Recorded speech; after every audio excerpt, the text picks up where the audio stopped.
So the truth is that the enshittification of the world means that we've just wasted 15 minutes trying to get a simple bit of podcast software working. But I am here with Dan Callis, the welcome return of Dan Callis. How are you, Dan? Pissed off because software never works. Right, let's go for the disclaimer and then let's see if we can get this shit going. Yeah, well, you know, if it cuts out, doesn't work, You're game listening to over. the Beat Motel podcast, and we need to warn you that we like to use words like fuck. This is podcasting on the edge. Syndicalist, Scrotix. I'm going to turn that down because people have heard that. They don't need to hear that. And we don't often bleep those words. Right, so because we're not complete animals. But if you understand that, your like riff of the music, week. then I don't know. I can only hear the theme music playing over. Right. I think you this is lovely. This is fucking dreadful. It is a dreadful podcast. I can hear you talking, but then the theme tune just cut over you and me. Right, I'm going to play your riff of the week and see if we can, how much we can eke out of this episode of Beat Motel.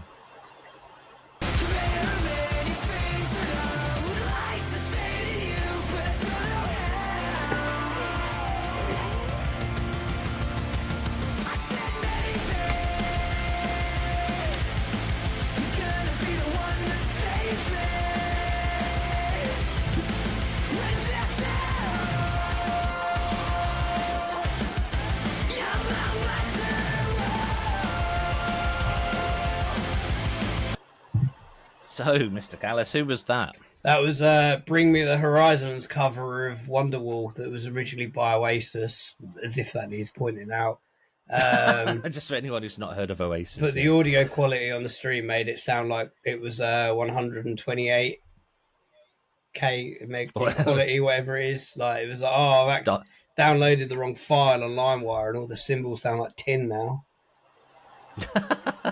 So that I was actually really surprised by this cover because it's pretty good. It's very good. I'm not massively familiar with Bring Me the Horizon. The only thing I remember about them is when they got signed, there was a rumour at the time that part of their deal was they had to get full sleeve tattoos. I think most of them already did. I mean, Ollie Sykes, the singer, has always been covered. But, you know, you know what? Like, I was always a bit hit or miss with Bring Me because they were always a bit of a like MySpace cringe metal band. And they still are. But they write amazing pop metal now. And, like, I prefer that a million times more to the, like, deathcore stuff they were doing, like, 18, 20 years ago when they first sort of broke on the scene. But that's just wild to think they've been going that long. Yeah, and, like, that they've evolved so much and still popular, relevant. Still writing like amazing songs, because when I saw like, oh, Bring Me have done a cover of Wonderwall, and I heard that intro, I was like, I fucking hate this. And then the song just went on, and I was like, I fucking hate myself for loving this, but it's so good. It's such a pop banger, man.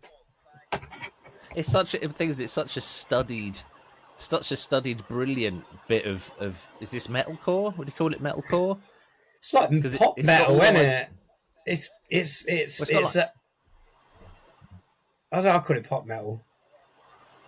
Well, it's got kind of all the breaks, it's got the stops, it's got the chugs, it's got the kind of the it's got some screaming, but then the chorus is just like camp as fuck. Love it. Right, so there's your riff of the week. We're going to hammer on to my riff of the week because I think this one is it a hammer. Is it a hammer on, hammer off riff? I see what I did there.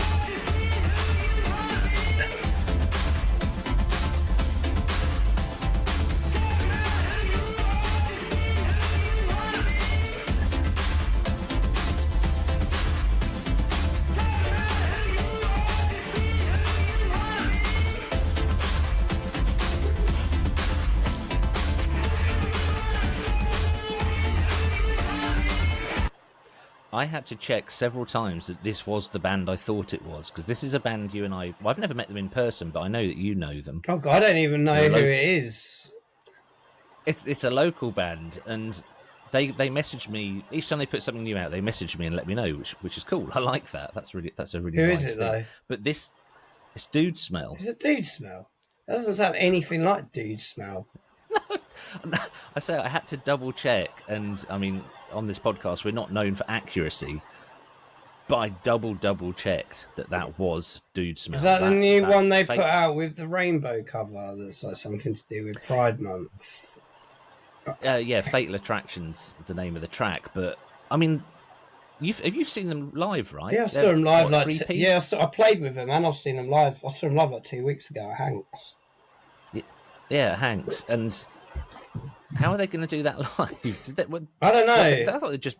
It sounds like they got lost on the way to the studio in an elevator. I mean, just wandered into the wrong room. I mean, yeah, but like I think Dude Smell are one of those bands that are kind of like a much more like the riffier side of punk, kind of not quite a hardcore punk band, not quite a punk band, somewhere sort of like in the middle of like. It's also got that very traditional British heavy sound to it, if that makes sense, like that. I don't know, I'm trying to think of bands to compare them to, and it's quite difficult because all their songs sort of have a very unique style to them, but it's definitely like not like far. It's more like riffy punk, I guess. I think they're fascinating. Yeah. But yeah, they're a lot of fun live and they're really good. I like that song they've got about Winston Churchill. I think that's fucking sick. Everything, I don't know how I've not seen them, especially as Hanks is only about 15-minute walk from my house, but they have played other places, of course. Where are they actually from? I think they're from the Egle area, but I don't think they're from Ipswich. I think like a couple of them might be from like Thetford or something. Thetford, yeah, I was going to say. I could be wrong on that. They might end up listening to this and be like, Callis, you're a prick and you're wrong about everything. Oh, well, they did ask me to tell them when the episode came out. So they're woody, riffy punk. But if that's not a new direction, if that's just like a one-off, I think that's really cool.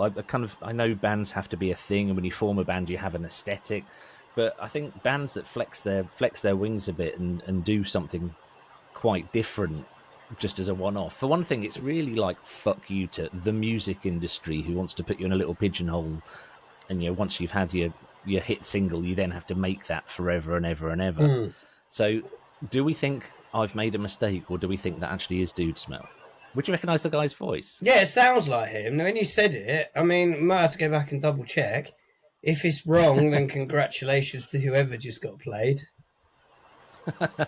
I like it though. I genuinely like it. I need to give it a proper spin. I'm a bit behind on stuff because it was meant to come out like last week, wasn't it, or the week before? And they had like delays. Apparently, like some of the streaming. What are they called? Aggregators, or what you'd call them, I guess. Are kind of apparently one or two of them have been playing up lately. So, what's the shit system? It's the shitification again. But that I sort of came into music early '90s, and that's a really early '90s sound. The sort of bouncy piano drum stuff. Yeah, it's got that kind of like later end of the 90s indie scene when they realised that they could add more than just twangly guitars in it, kind of thing. But yeah, come on, Dude Smell. That is excellent. I think it's the only band that's been Riff of the Week twice. Oh wow! On Beat Motel. I just think they're nice. I've not met them in person, but I just think they seem like cool, decent fellas as well. They seem cool, and they're putting on shows and stuff around Ipswich when no one else can really be bothered. So they can't, nothing but respect to them. Do you know what? This is not a bugbear, but I'm still putting on gigs, and I've always put on gigs because in DIY that's what we do. If you want to see a band, put them on. If you want a gig, no one's offering you gigs, put on a fucking gig. So that's a big part of why I'm still putting on gigs. But I do kind of think, why aren't other people putting on gigs? Yeah, I mean, Uncomfortable Beach Party, they've got a lot going on, and they've just took a step back as well. Because you remember Zoe and Sean have been like doing this for fucking years, and oh yeah, stalled. And they're proper adults now. Like we're nearly, they're my age, and we're all nearly 40 now. And like Zoe runs a tattoo studio, Sean has a full-time job. So like that stuff isn't happening, but I know like it's obviously Queer Noise goes on. Oh yeah. But there's I think the problem is at the moment for me it's just like I'd say there's no real problem. It just feels like everything's very like fractured, but I can't be bothered to go into that stuff. Yeah, we're getting it a bit Ipswich centric. Yeah, no one on the podcast needs to hear my lecture on why I fucking hate Ipswich, do they? Not at all. Right, so we have a theme this week, and you chose the theme, and it might be the simplest theme we've ever had, and it was the theme that I found the easiest to pick my songs for. So, Dan, give us the theme. Well, I haven't been on here in a while, and I've been away, and I just thought, you know what? Like, one of the first episodes I did with you was like heavy as shit or something. So I was like, well, let's do like an update on like, here's some heavy shit that I've heard recently or been listening to recently that I would like to see if other people like it, if they're listening. And if they don't, I don't care. It's not your music taste, it's mine. Go listen to what you want to listen to.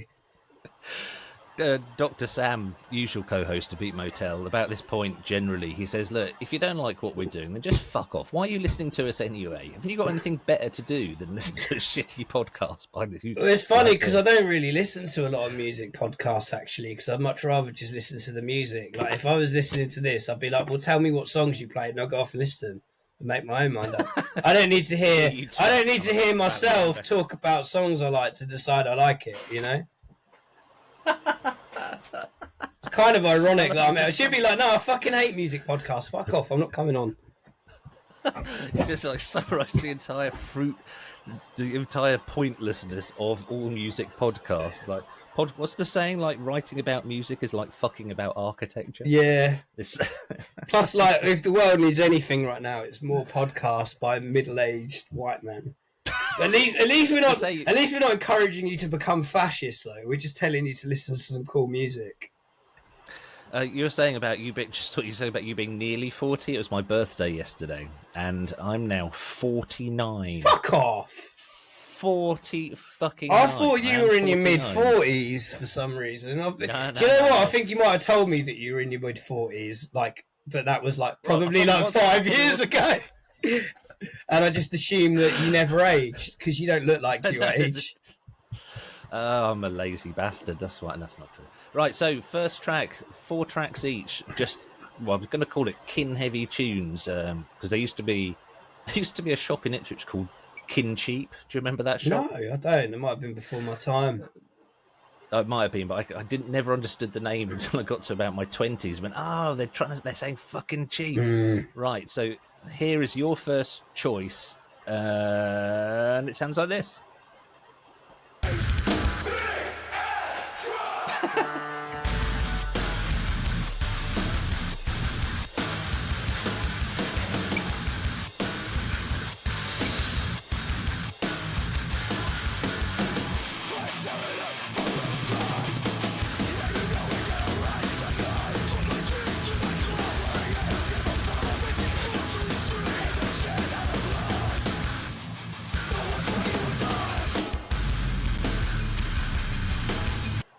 Just to let you know that it's only it sounds shit. We're listening to it because it's all crushed down for the recording, but the final edit that will be like. Yeah, but I always listen to my podcast at 1.2 the speed, so it just sounds like really fast. So who was that? That was Big Ass Truck by Big Ass Truck. So I think if you have a song that's named after your band name, once you've shot that load, there's no going back. You can't. Well, they're one chance. They're a hardcore band that are kind of like doing the whole like "We're America, motherfucker," but like in a very tongue-in-cheek way. So the whole like records like about like driving a big ass truck and eating McDonald's and just you know. And I think, like, you know, some people may know this because if you listen to this, you might know me. I don't know why you would listen to me if you didn't know me because that would be fucking unbearable. I think people who do know us don't listen. Yeah, to this. That's true. But yeah, they're kind of like just like this silly like America themed hardcore. But it's almost like someone took Team America World Police and turned it into a heavy band. And it's really funny. And I actually got into them because a friend of mine sent me a live video of them, but I was like, this is so silly. Like, it's just such a, like, they've really embraced that kind of, like, I'm American, fuck you kind of aspect of that culture. And I've just been there for 2.5 months. So I'm just like, yeah, I see it. You like your trucks. You like your big ass trucks. I see it. It's hardcore's fun. I mean, you've got like the serious fart sniffing hardcore, like the Refused, who I do also love, but they're the kind of we're going to make you think. But at gigs, bands like Rad Pit, and a big ass truck are always so much fun. So they're like, right, we're all here. We're going to make human pyramid and put the largest person on the top for some reason. Yeah, me on the bottom. I'm hard, so. But you are hard. I am hard, so. I'm what 6 foot or something, and you're not quite as tall as me, but yeah, we always get it all around to the pyramid. Yeah, possibly. Yeah. But no, big ass truck are cool. You should listen to them, and I hope they go over to the UK soon. I looked up. Do you know what, the beginning bit reminded me of Electric Callboy Techno Train. I've never listened to Electric Callboy. I genuinely couldn't call it whether you absolutely fucking love them or just really hate them. I think I'd probably hate them based on the name, but that's really judgmental and prickish of me. But they're sort of provocatively. I don't know if they're gay or not, but if they are, they've got that sort of provocative look. This is what you think gay people are like. Sort of like Judas Priest before it turned out that Halford actually was gay. Yeah, but I think Electric Callboy, I think they probably are, but they do that kind of metalcore stuff with electronic thing. They've just done a single with Babymetal. Oh, nice! I love Babymetal. Which is just if you like Babymetal, you get the shtick. You get the kind of like, okay, we're going to do slightly Eurovision-like metal, but it's actually the production's going to be fucking pummeling. Yeah, I also hate metal fans as well. You know, like someone who is involved in a little bit of like online metal culture. Like last week or the week before, I just left a comment on like some metal page being like, if you think politics doesn't belong in art, you don't understand art. And honestly, God, you should have seen. I'd like some bloke just going through all my photos on Instagram, just leaving homophobic abuse on like every single one, just because I said on a metal page that like, well, yeah, politics does belong in music, and like we get. And this was on a stoner metal page as well. I should add about bands that talk about drug prohibition a lot. Not political at all. God, must be. I still think there must be a lot of work being an arsehole. Yeah, kind of going out and getting so triggered that you go and leave comments on something. Right? For one thing, it makes me think they probably think you do care. I just sort of look at, we get so much shit and homophobic shit on the Beat Motel channel, on the YouTube Shorts mostly. And I just look at it and think, why are you bothering? Like, do you think I'm going to like change my entire life or anything? Some people don't understand the art of winning an argument is to prove someone wrong or make them look silly. And God. A lot of people just think, if I can shout the most homophobic, offensive slurs, the loudest and the most, I win. And what a world! Yeah, but yeah, it's funny though. When I took a driver awareness course years ago, they talked about how the reason we get road rage is because we don't see a person in a car; we see a car. And I think a lot of that applies to the internet as well. Like, you don't see a person; you see an advert in the screen. Because I go to loads of shows and probably encounter these people that are doing this shit on the internet, and I'm like, well, you don't say it to my fucking face, and I'm just as outspoken and prickish on the internet. Because you're hard. I'm not even hard though. I'm just like, I like an easy life. I'm a short little fucker who just wants an easy life. But I'm like, well, where are all these like homophobes? Like, wait, because you don't shout that shit in pubs and shows because you get the shit kicked out of you and you wouldn't be welcome back. Quite. The self-policing scene is an important thing. I just want to look up some of the other song titles for Big Ass Truck. Yeah. See, I knew it was American because it's ass, like ASS. It wouldn't work in British English. It wouldn't be Big Arse. Big Arse Land Rover. Big Arse Land Rover. Should we form a Big Ass Truck covers band called Big Arse Land Rover? You'll get ran over by a Big Ass Land Rover. There you go. It writes itself. There you go, Big Ass Truck. We can do a collab with us, please. We're going to do the British version of. We're going to do Big Arse Land Rover. Oh God, that could be so much fun. That could be. Should we move on to another song? Because I just took up like 20 minutes talking about stupid band. I just want to say I've looked at other names of songs by Big Ass Truck. So Chicken Bucket, yeah, on brand, get it. Malt Liquor Man, again, get it. Sharing the Sherbet, which I'm guessing is some sort of drug reference. Big Jack, I guess Big Jack's that for like jacking up the truck. But the last one's really confused me. They've got a track called Peter Pan's Pantry. Now, you've lived in America, so what's that mean? I didn't live there. I stayed there for 2.5 months. You were alive while you were there. Yeah, I suppose, yeah, a short break, a long break. No, I don't know the reference to that at all. But Okay, well, as I've shit that into a corner, I'm going to play my first track.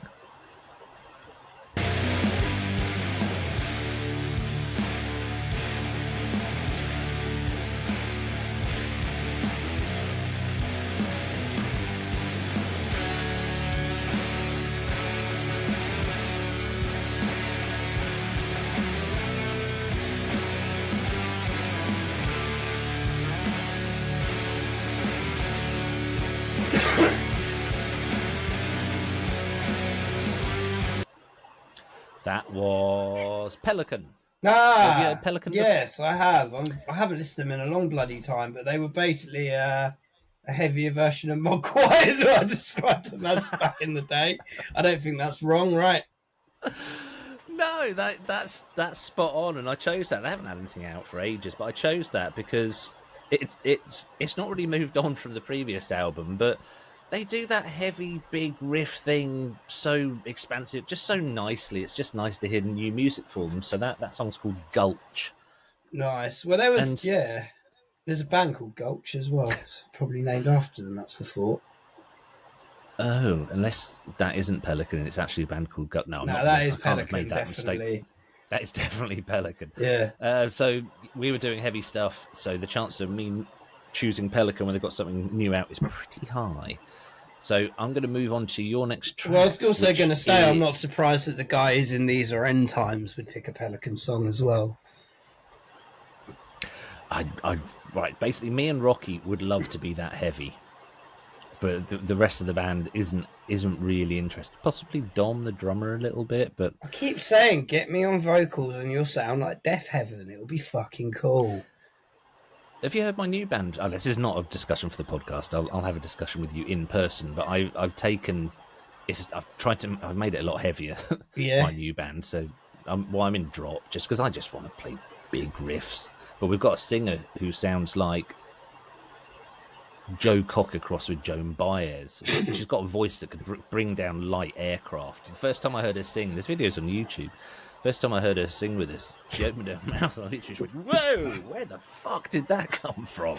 It is unbelievable. Yeah, right. Sometimes when I watch End Times, I have just been tempted to get on stage and be like, give me the trumpet, put it down, give me the microphone. Because that's the level that my ego's at, that every time I watch a band, I think about, how could I make this better? I should be up there, fuckers. Right. Next one. Your next choice.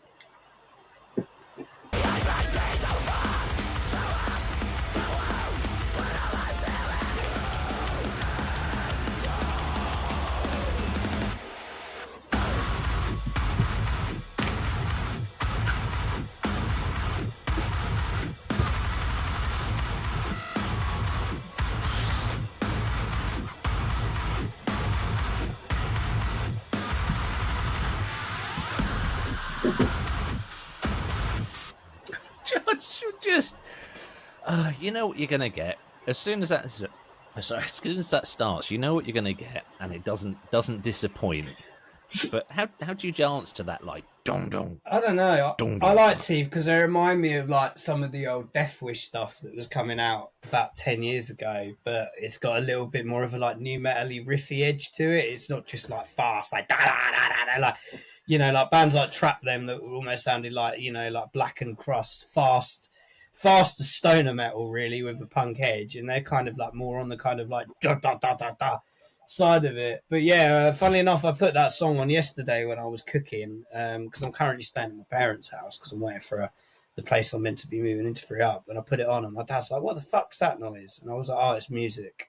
But like the intro does just sound like da, da, da, da, da, da. My dad's like, oh, I thought something had broken, and I'm like, yeah, it has. My fucking brain to this shit. I laughed too hard and I'm gonna die. Hashtag nearly 40. Hashtag nearly 50. So that it's the vocals. So much of this kind of music for me is if I align with the vocals after years of ignoring the vocals entirely in metal music and a lot of hardcore and punk and most bands, to be fair.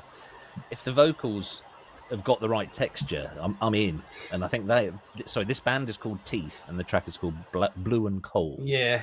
But that, yeah, I'm in for that. And then there's so many things that are just like tropes of that kind of metal. But fuck it, like it's very interesting as well. I think like on like the second kind of like break of that song between a verse, so you'd call it like a bridge between verses, I guess. Like, but it's not a bridge itself.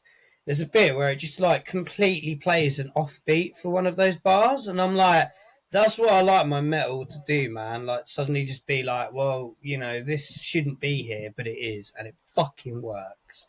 And Teeth do that a lot. I genuinely believe that metal is the most progressive.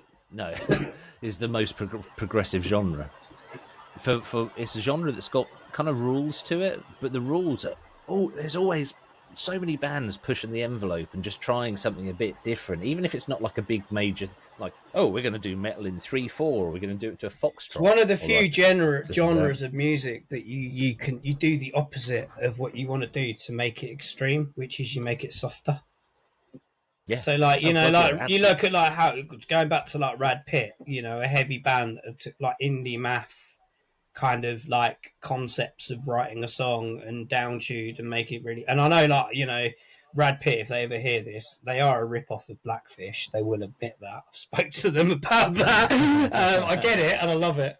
But you know, like that kind of like it's one of the few genres where if you want to make something interesting heavy, you take something that's really soft or shouldn't be there.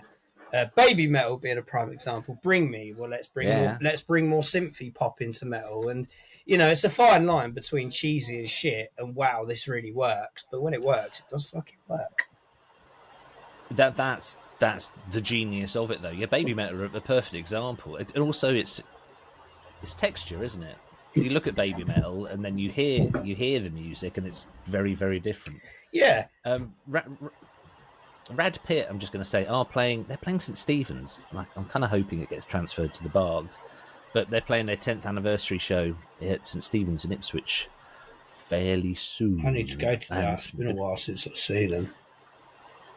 Definitely need to go to that. I was trying to look the date up, but the problem with Rad Pit is if you try and search for them, then the AI overview and Google just goes, oh, I assume you meant Brad Pitt. Like, no. Yeah, and then you do an advanced quotation search and it still doesn't work because they broke their search engine in the what's the word I was going to say? The path to shitification. Shitification is a real theme for this episode. So it's the 29th of August, St. Stephen's Church, Ipswich, and it's being put on by someone called, well, it says Hick Mucknell, which I assume is... I think that's themselves, isn't it? Yeah. I'm sure I've seen them use that term before, so they must be putting it on themselves. Oh, long live Rad Pit. Yeah, great band. So my next choice is this.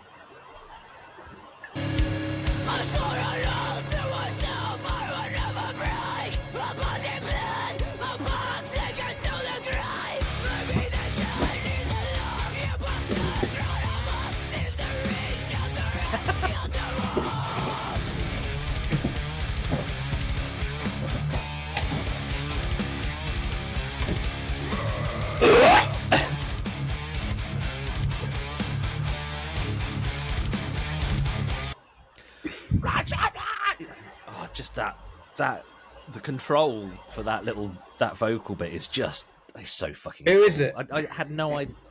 I think it's a split. I think it's a collaboration because this came up on I have Tidal because fuck Spotify. I have Deezer because fuck Spotify.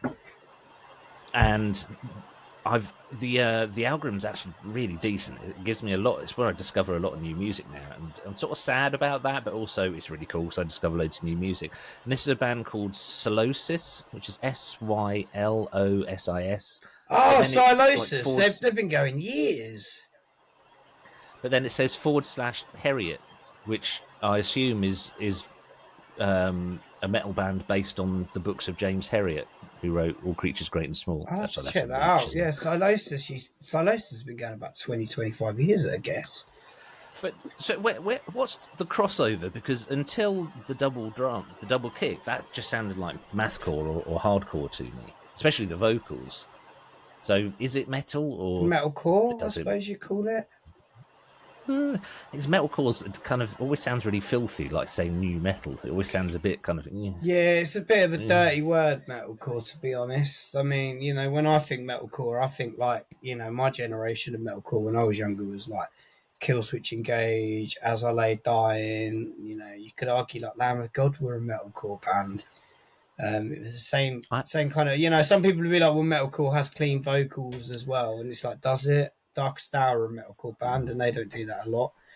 But I don't know, like it's weird because metalcore also kind of had that like galloping, like that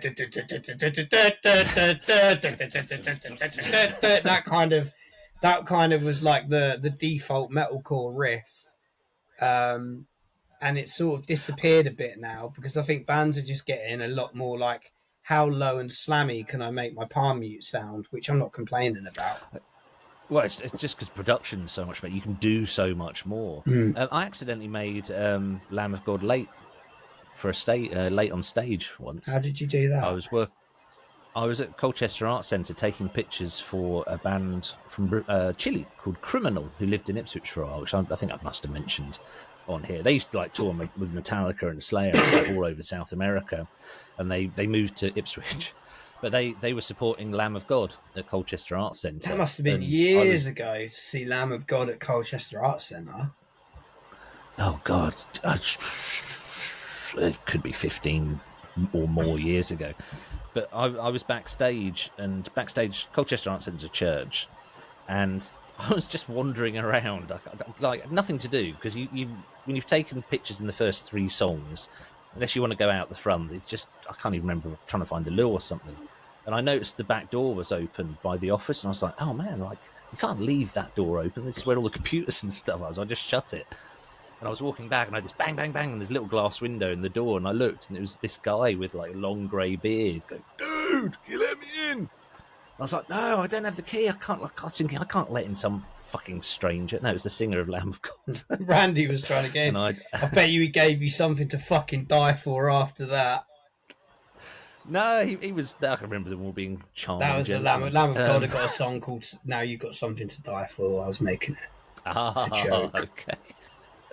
Right, this is your next track.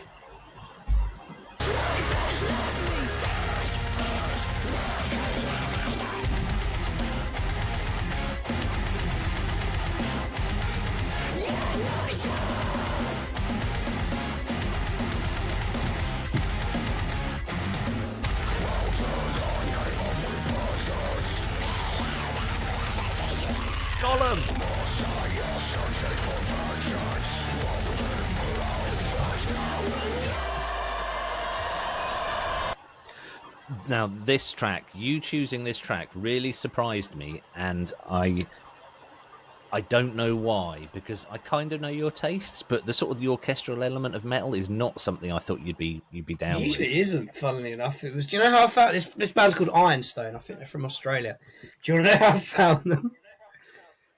Sorry, I need to cough. Okay, I was scrolling through Instagram doing the TikTok for millennials thing. I'm not a boomer, and I feel like one now. And I came across this video of this and it was like cut from there was this girl going I hate being autistic, and then it cut to the singer of this band sat at his desk going, oh really, I love it. And it cut to that song, and I was just like, because the bit I heard was like, it's not all orchestral, it's got other heavy bits and stuff, and he's got a really good range of vocals, the singer. And I was genuinely like, this goes. And I like Cradle of Filth, but I'm not usually into like my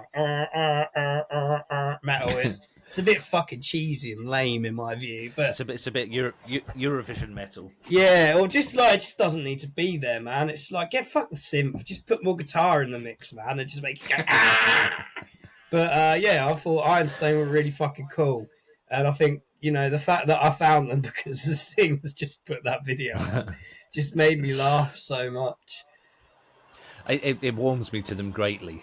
That sort of self-awareness, and it's that whole eternal thing: is how serious is metal, and like it's as serious as you want it to be. Really, some people take it deathly serious, like the humorless Norwegians like Mayhem in the 90s and Burzum and all that stuff that can go fuck itself. But they were taking lame shit seriously as well. That's what's so funny about it.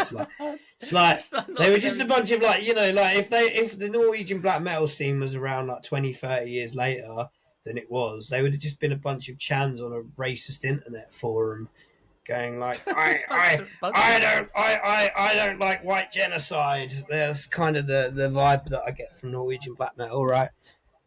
Because they were all like, a lot of them were like homophobic and shit. Like, didn't like the drummer of Mayhem beat the shit out of a gay dude and kill him in the middle of the forest or something? They killed him, yeah.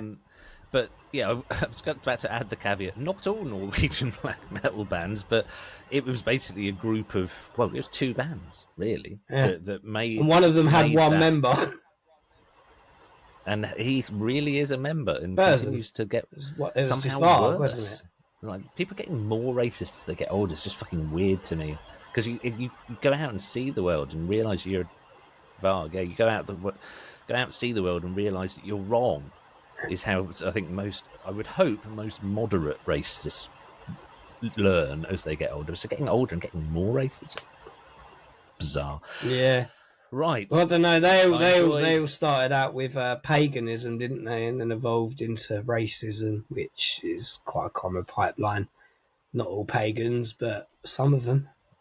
No, far from it. Yeah. A lot of white supremacy gets injected into. Oh, we were pagans, and then them arseholes came over and made us all Christian. You know. Right. That's why they burn churches.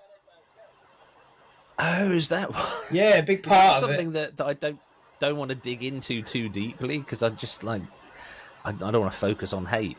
And yeah, but you also want to learn about everything about Norwegian black metal because it's funny as fuck. Bar the death and the homophobic beatings, but apart from that stuff. Yeah, well, you have to laugh at it because you're like, well, what a bunch of twats, you know? Like, look at you running around. Scrawny little long hair with your silly like bullet belts and looking really fucking stupid, but thinking like you're the second coming of evil in this world, you know? Like, you got a lot of catching up to do, like, you know, Stalin, Hitler, Mao, you know, you got a lot of fucking shit to fucking lot of barriers and a lot of targets to break to truly be fucking evil in this world. I'm not saying you should, I'm just saying black metal, you were fucking lame.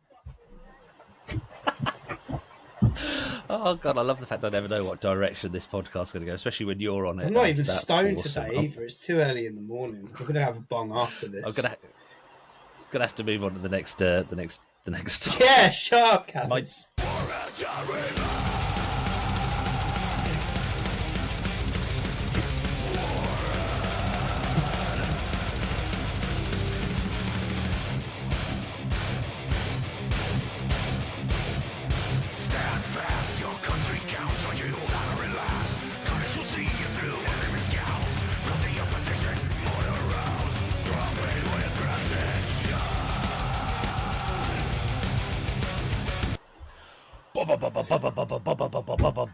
I thought these guys were from, I was going to say Carolina, that just popped in my head because that's where you were. I thought these were Southern States American. They're not. They are Swedish. Oh, wow. They are The Haunted. But, you know... wow, I've not heard The Haunted in years. Fucking hell, what a blast. I never was a big fan, but I think there was a Haunted song called Trespass that I was like really into in my late teens. But I never bought this. Yeah, but I never bought the album because this was back when, like, to actually listen to like a whole band, you had to go out and buy a CD. So, I was going to add the caveat that the metal bands that I've selected on this, I've not done the metal rinse and check. You know, well, you shouldn't either. Like, my next track's not a new one, and it's just because this is about what I'm listening to, not what's new in metal. Get fucked. No, you as well, both of us, not just me. I always try and like check that I can filter out kind of the proper rock kind of new socialist. What do they call it? New socialist black metal or metal, the Nazi twats. Fascist metal. But the fascist metal. There you go. So I don't think any of my choices are. You can sort of hear it because it's normally shit. The cover of this is it's a sword taking off like a rocket, which I think might be one of the most metal bits of imagery I've seen for a while. I remember they had an album with a blue cover, and I think it might have been called like The Haunted. It had a really weird name, like really like silly, something to do with like The Haunted Will Kill Us All or The Haunted Must Die, or Well, this one is this one's called Warhead. This track, yeah. The album came out 30th of May, so it's super new. Oh wow, I didn't even know they were still about. Because isn't it some members of The Haunted were like something to do with At the Gates as well? Oh, I don't know. That does happen quite a lot, doesn't it? Bands sort of get somewhere, and then the members get nicked to join bigger bands. Yeah. I think, At the Gates was something to do with like what The Haunted did after. I'm just trying to see what the name of the album is, but obviously, apparently, when you open anything that like is running video these days on your computer, everything slows down. And then also, I've got to accept the Google pop-up box that makes me accept their cookies. Then it'll ask me whether I want to log into Google, to which I will say no, get fucked.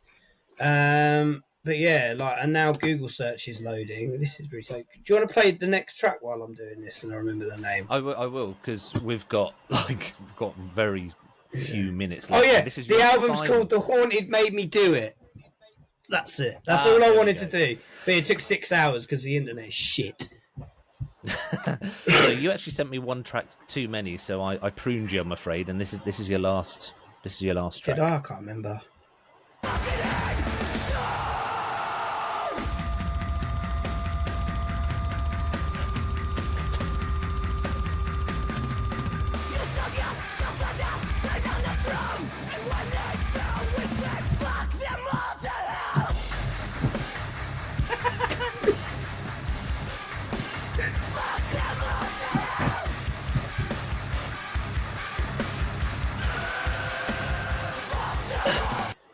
I've only just learned, sorry, anyone listening, Callis is doing what I can only describe as two-stepping.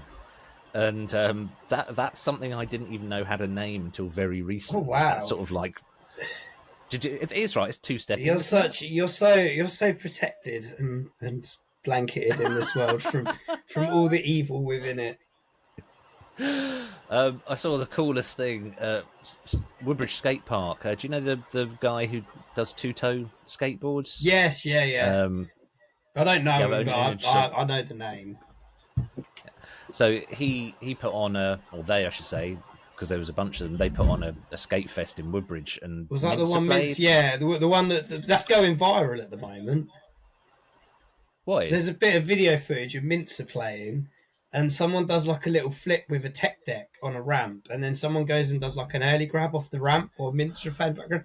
It's had like 2 million views on Instagram. What? Yeah. Oh fucking hell! Yeah, go on Mincer's Instagram, and there's a guy they follow. I don't know their gender, so I shouldn't gender them, but someone they follow called Jehk, Jehk, and they uploaded some footage of it, and it's like really fucking cool, man. Was it Jehk, yeah.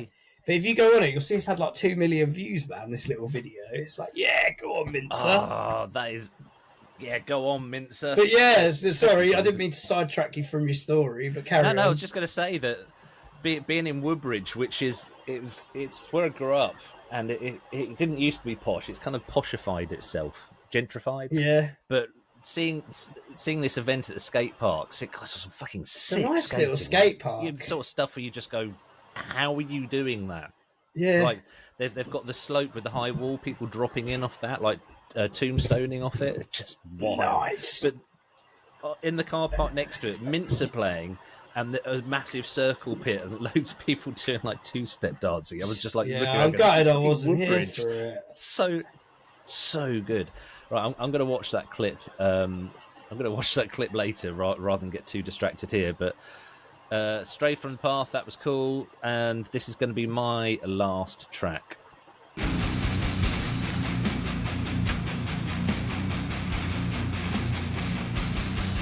Cool.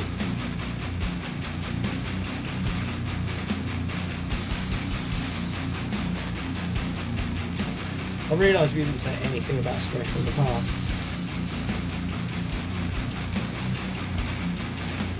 My internet cut out, or is that you?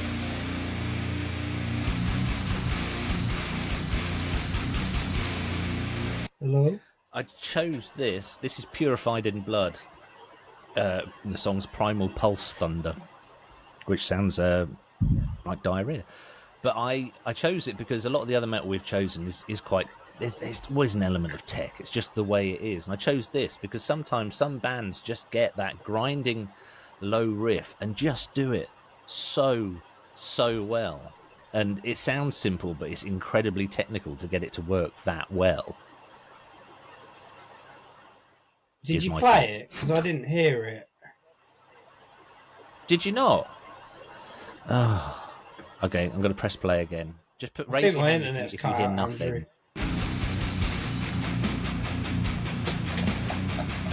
Nah, the internet's fucked up, man. Okay, I've only just come back in the room, I think. It's just disappeared.